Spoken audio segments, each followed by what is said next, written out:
Hey everybody, so this is going to be your Unit 16 or Module 16 since I keep using the wrong word lecture.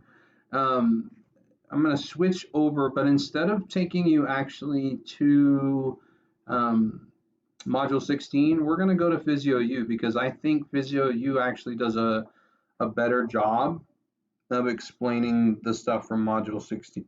And then I'll take you back to Module 16 and talk about a few things. So for this, you want to actually go to Physio U. And once you're in Physio U and you've logged in, you can go to Gate, right?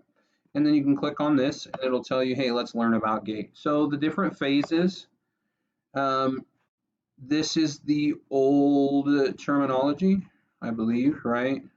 No, this is the Ranchos Los Amigos. So they're only using Ranchos Los Amigos here. That's fine with me. Um, What's cool about this is you can click on it. It shows you a picture of each phase and what it looks like. It shows you which leg it's talking about because it's got it highlighted. So I think it's just clearer and easier to see and understand. Then it goes into what the next sections of 116's note. I mean, I'm sorry, not 116. Crap. Of 140's notes in Module 16 will do. So in this initial contact phase, it'll let you know what the range of motion is. Your hip is flexed to 20 degrees, and you can see that. Your knee is flexed to about 5 degrees. For most people, it's somewhere between 0 and 5 degrees. And then your ankle has no movement. It's in a neutral position, right? And that this chart kind of indicates what happens through all this, but don't worry about these little charts. Just know that in the initial contact phase, the hip is 20 degrees flexed, the knee is 5 degrees flexed, and the ankle is 0 degrees flexed. It also has an EMG, which is the third part of Module 16. This is a way clearer way to understand what muscles are firing at what time. So if you look here in this initial contact phase, gluteus maximus is firing.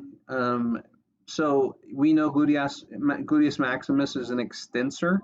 So we actually know that it's probably firing eccentrically here since we're flexing the hip. It's just firing eccentrically to kind of slow the movement and keep the leg controlled.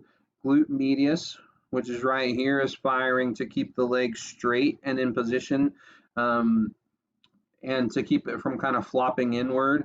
Vastus lateralis is firing because you're doing this, you're firing it to kind of extend the knee.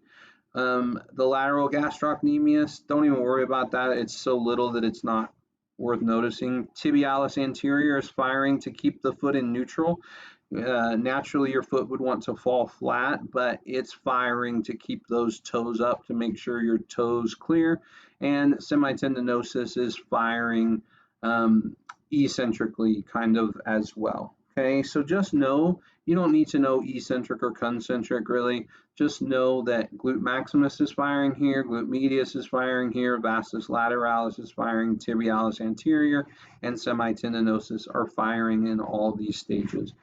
Don't worry about the critical part. It's not important, but it does just show you what the angles are. We already know that, okay? So if you go to loading response, you can do the same thing. So it tells you it's the second phase of gait. It tells you it begins with foot contact and ends with the opposite limb's toe off. So this is the leg we're talking about with loading response. All the weight is starting to be put on this foot, and this foot is starting to kind of lift off, and we're moving into that single leg stance phase of gait. Okay. So let's look at range of motion, what we've got. So the hip is still flexed at 20 degrees, and you can see that flexion.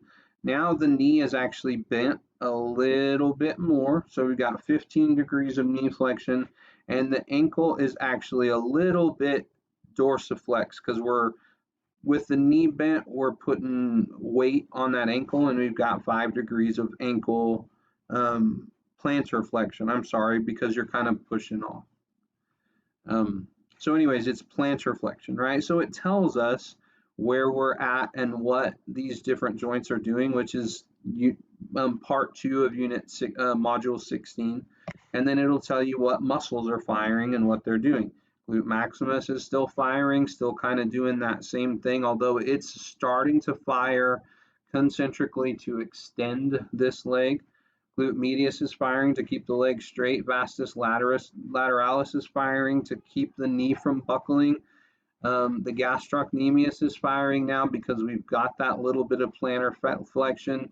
Tibialis anterior is firing as well to keep the foot kind of stabilized, and you have semitendinosus firing as well as you are starting to extend the hip and to keep the knee from bending too much too, right? And so this just lets you know what muscles are firing and when. And so this is really what you're going to see in your notes. So you can go, I'm not going to go through every one of these, but all the information you need is right here, and it's done in actually a better way than what it is in your module notes. So I'm going to switch over to your module notes, and I'm just going to show you real quick what I'm talking about. Okay, so it goes into these different phases, right? And then the next section is gait. So it's talking about these degrees, right? It already talks about them in Physio U, just so you're good there, right? It covers that all in Physio U. And then the next thing we talk about is the muscle activity, and we've got this chart here that for some reason didn't load on this page. Weird. Oh, there it goes. It just was loading super slow. This tells you what muscles are firing and where in each stage, but it's in this really confusing chart where it says it's concentric here and then eccentric here, rectus femoris, and all these different things. This chart will let you know that, and if you like this chart, you're free to use it, but really Physio U is going to give you that information a lot better and a lot quicker, and I think it will make a lot more sense. And moving on. So different types of gait and gait problems. I've provided a video, right? So these are just the most common problems you'll see in gait and things we work with and how to fix them. And I've provided a video over each of these types of gait problems, okay?